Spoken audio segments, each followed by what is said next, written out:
Babe of the day. Babe of the day. Julie Newmar. I watched the Batman TV show for two reasons: the Batmobile and the girls.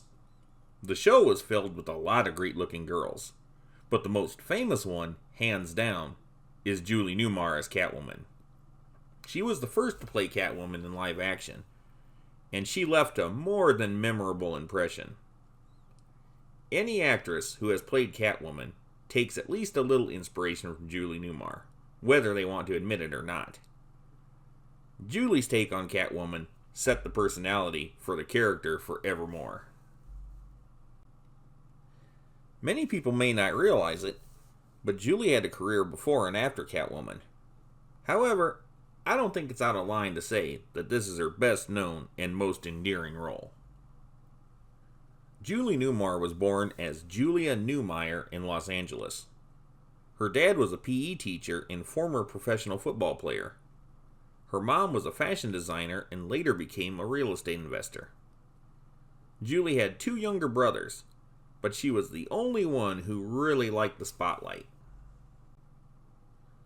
Julie took up dancing from a very early age, and by age 15, she was prima ballerina for the Los Angeles Opera. She was essentially a career dancer, and she was very good at it. Being 5'11" with a great figure helped. She had legs for days, and watching her dance is almost hypnotic. Her dancing career morphed into a unique acting career where she seemed to blend the two, but that would be a ways off. How did Julie get into movie work?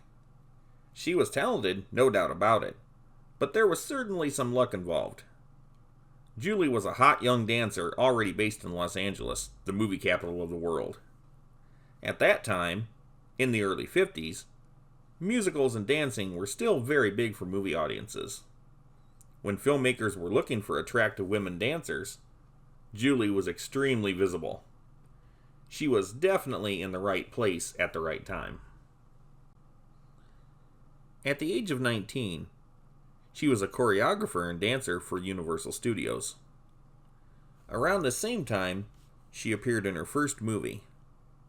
It was called She's Working Her Way Through College and came out in 1952. Julie played the small, uncredited role of Julie. She mostly played small parts for years. This seems to have been largely by choice, as I think she liked dancing better than acting at that time.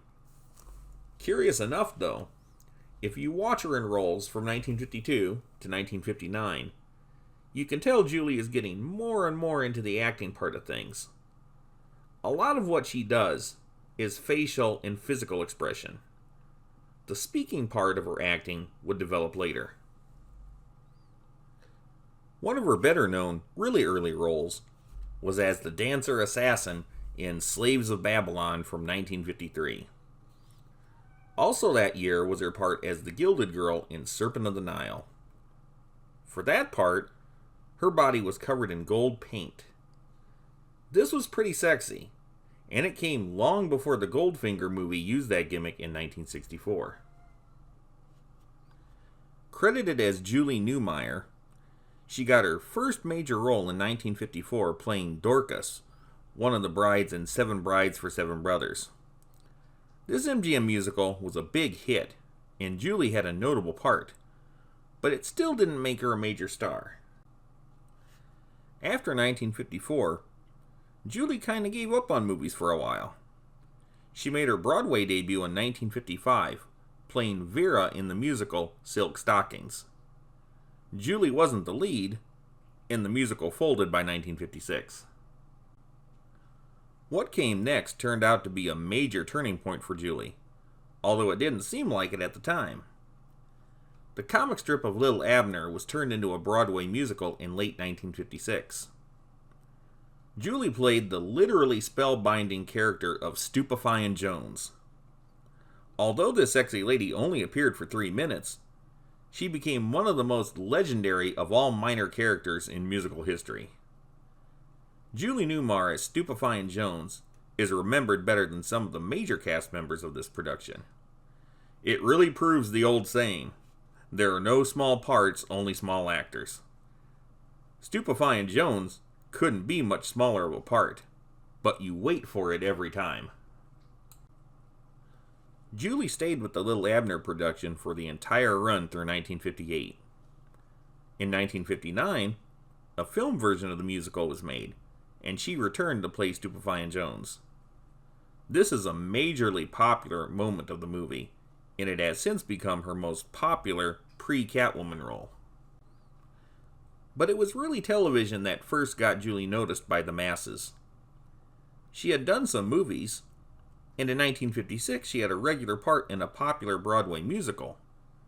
But in 1957, she got her first TV role on Sergeant Bilko, The Phil Silver Show. She played Susie in the episode The Big Scandal, and her character appeared in a sexy maid costume. Wow. Just wow. What a way to introduce herself on television.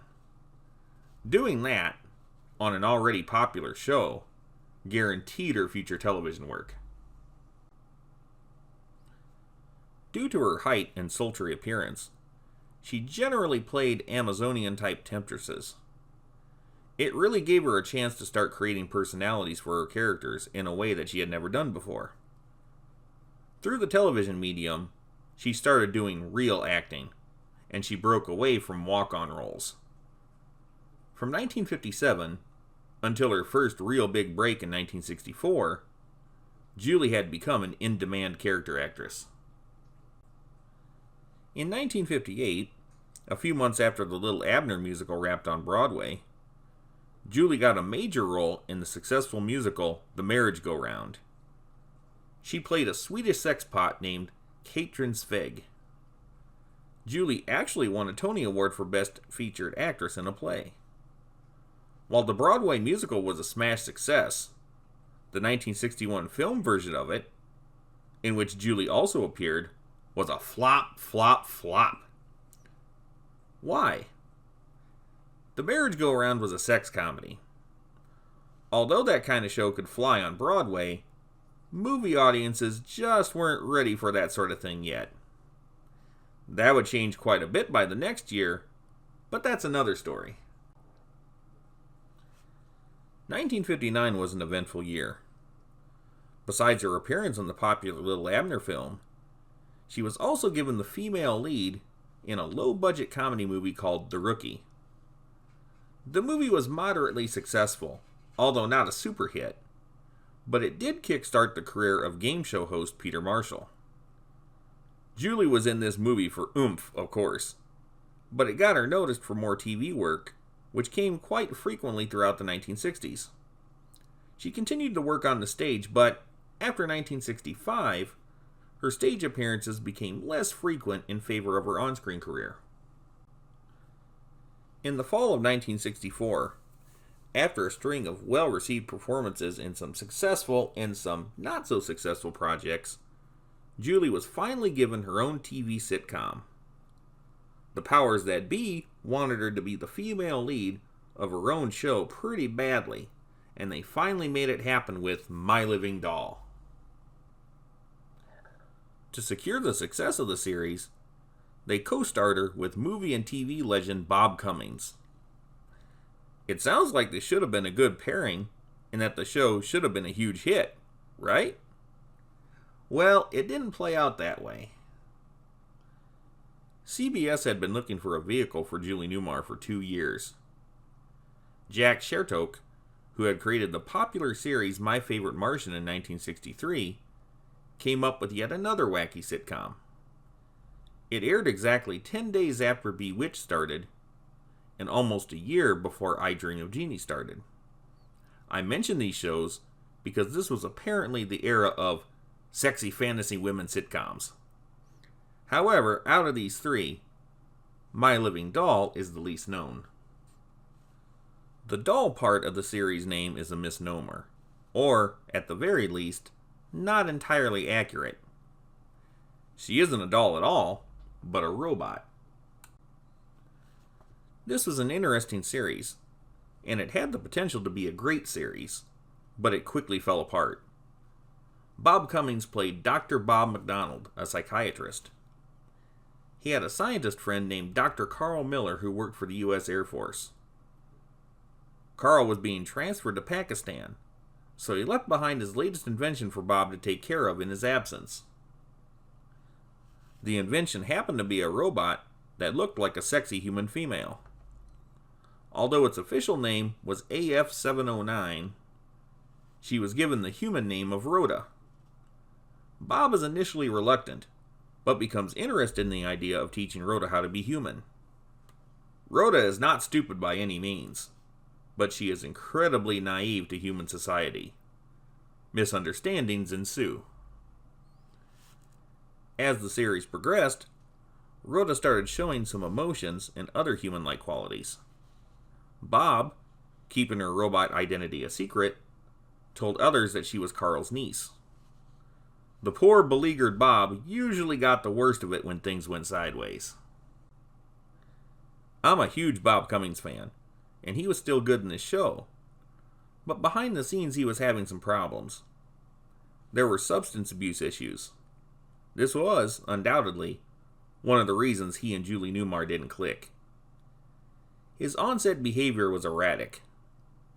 He also seemed to be jealous of the press attention the show's starlet was getting. It was foolish to be jealous, because Rhoda was always meant to be the central character. Bob wanted the show to focus on his character. CBS refused, and Bob left after the 21st episode. In the show, there was a character named Peter Robinson, played by Jack Mullaney.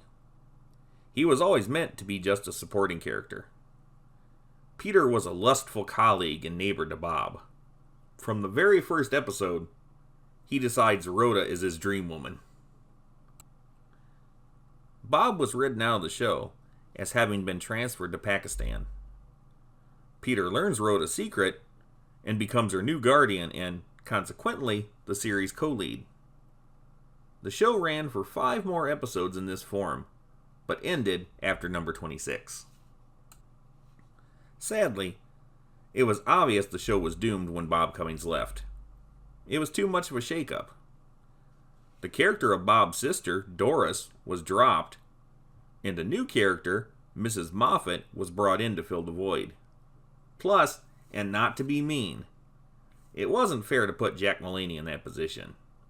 He couldn't be Bob Cummings. The show was built too much on the relationship between Bob and Rhoda. By the way, this short-lived, obscure series is where the extremely popular phrase, "does not compute," first came from. Although the off-camera story of My Living Doll is a sad one, her next role turned things around in a major way, making Julie Newmar an eternal pop culture icon in a most unexpected fashion. Of course, I'm talking about Catwoman, and I'll be talking all about it in my next video, Julie Newmar Part 2. Watch for it, sucker! Come back for Part 2. Come back for Part 2.